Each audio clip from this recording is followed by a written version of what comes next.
biye kubaramutsa dore mu bijanye n'imibano abanyagihugu muri zone ya Gitaza komine Muhuta intara ya Rumonge bahuye n'isanganya ry'umusozi wabomotse basaba kugarukirwa ko na cane cane mu bijanye naho bakika umusaya mu gihe baryama hasi kubera ko ataco bashoboye gukura mu mazu yabo inyuma yaho umusozi wa Gabaniro ubasenyukiyeko. Idonido na Dani Claire iratwumva. Abanyagihugu bahuye n'ivyago umutumba baba kugasenyuka Igabaniro muri zone ya Gitaza muri iki gihe bavuga ko bafise ikibazo cyaho bakika umusaya kuko benshi muri bo barara kwisima. Ikindi bavuga nuko abana babo basa nuko bahevye amashure nkuko isoko ryacu ribisigura. Abana ntibiga nta makaye yigeze baronswa kuko makaye yahuranye n'ivyo vyago nyene vy'umusozi yararwawe ntacyo nariyumvira ko abana kuryama nako basanga baryama kwisima. Kuri uyu wa kane abanyagihugu baragarukiwe ko n'intumwa zo mu bushikiranganji bwo gufatana mu nda nk'uko isoko ryacu ribimenyesha.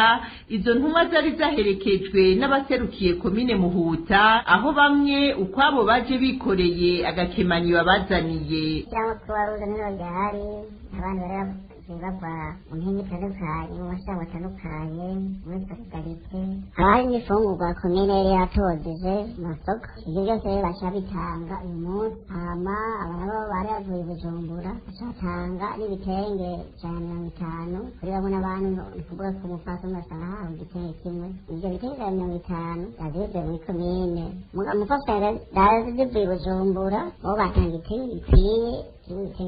Hambavu y'iyo mfashanyo igizwe n'ibiribwa hamwe n'impuzu abakenyezi n'abigeme bararonkejwe ibikoresho bibafasha mu isuku ryabo. Ariko naho biruko bamwe mu batashoboye kuronka bavuga ko badatahura impamvu batashikiriwe. Dani Claire iratwumva. Mwavyumvise mu ncamake bamwe mu bakonvoyeri bakorera aho zisoko nkuru ya Bujumbura bariyamiriza agatotezo bamaze hafi amezi 3 bakorerwa n'umukomiseri hamwe n'abapolisi arongoye bakorera ahitwa kuri Sojemake. Ivyo bikaba bishika iyo igitoro cabuze. Abo bakonvoyeri bamenyesha ko uretse ko hari abakubitwa uwo mukomiseri hamwe n'abo bapolisi ngo barivanga mu kazi kabo bagasaba ko iyo ngendo yohagarara nk'uko umwe muri bo abimenyesha.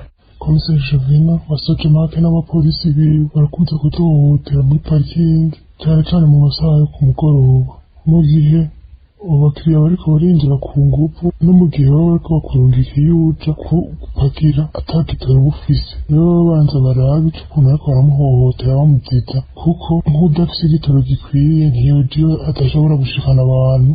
Kandi niyo abakiriya binjiye bariko binjira ku ngufu si ubu uriko urabinjiza baba binjiye ku ngufu bamenya yuko umukonvoyeri ari umuntu atari ukuza barahohotera uko bashatse bakanadukubita bakanatugirira nabi. Rero nk'ubu hari igihe umuntu agira umutima amaboko usubira muri file kuja gupakiraho abantu kubera bazi ko atakurirayo na komiseri n'abapolisi biwe umuntu agaca atangura kugira ubwoba ko uhava utabukubiswe ugiriwe nabi.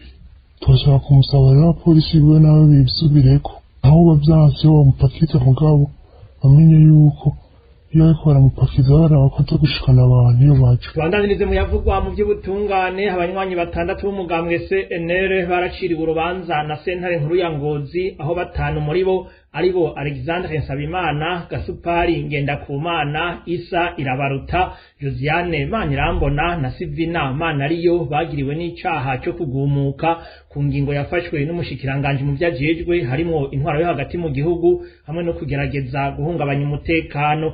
Baciriwe gufungwa imyaka 2 n'amezi 6 hamwe n'ihadabu y'ibihumbi 50. Riziki Ntahomvukiye nawe yagiriwe n'icaha cyo kugumuka ku ngingo y'umushikiranganje w'intwaro yo hagati mu gihugu acirirwa umunyororo w'amezi 6. Urubanza rwabo rukaba rwasomwe ku igenekerezo rya 2 Rusama uyu mwaka wa 2024. Bose uko ari 6 nabo mu ntara ya Ngozi ari naho bafatiwe bagirizwa kugira inama z'umugambwe CNL zitemewe n'amategeko mu gihe uwo mugambwe wari mu bihano. Tumira amate mu kanya turabandanya n'amakuru twabateguriye.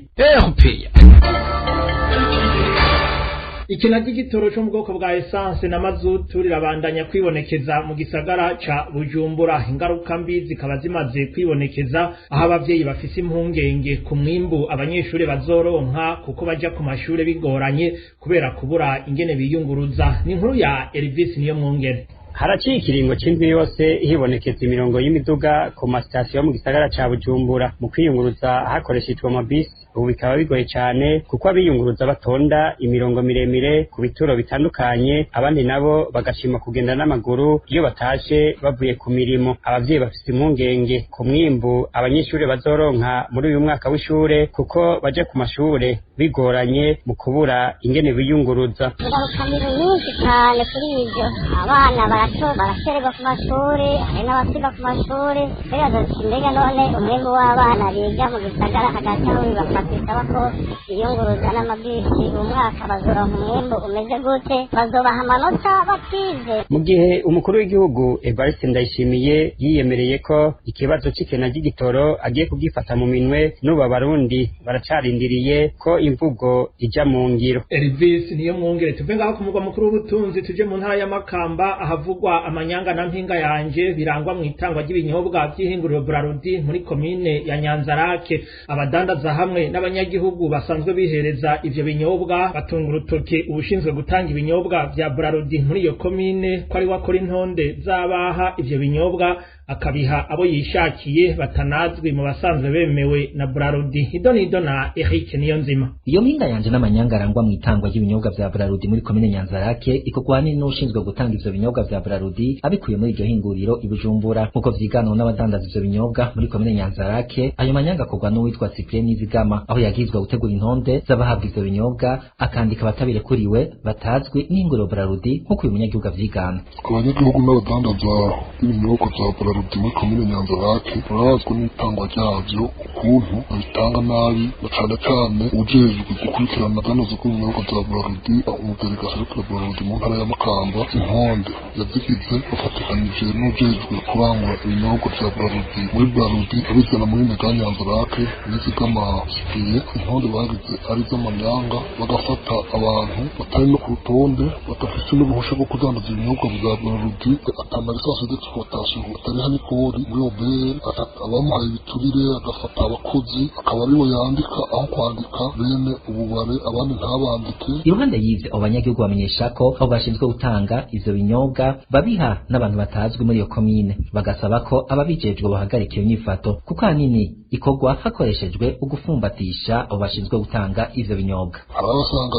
yashize ku ntonde abantu batagira n'ibidaji ku mitumba yose, basanga yashizeho abantu batanazwe. Rero basaba ko uwo mudelegeye bisubiramo neza. Umudelegeye yitwa Joe asanzwe araba ibinyobwa vya Brarudi mu ntara ya Makamba, n'ubusanzwe arangurira ibinyobwa muri Brarudi Nizigama Cyprien. Ivyo bintu bakaba bariko babikora barazi ka mwana wa mama n'ababafumbatishije ibiturire bariko batanga, cane cane umudelegeye we uko niwe biboneka neza ko yabigizemo uruhara runiniya. Amakuru ava muri komine Nyanzarake amenyesha ko urongoye itangwa ry'ibinyobwa vya Brarudi muri komine Nyanzarake wita Joe atagiha ibinyobwa vya Brarudi n'abafise amadepo. Ivyo akabikora kugira aheze abidandaze ku biciro vy'umurengera kubo yishakiye wenyene ubwiwe.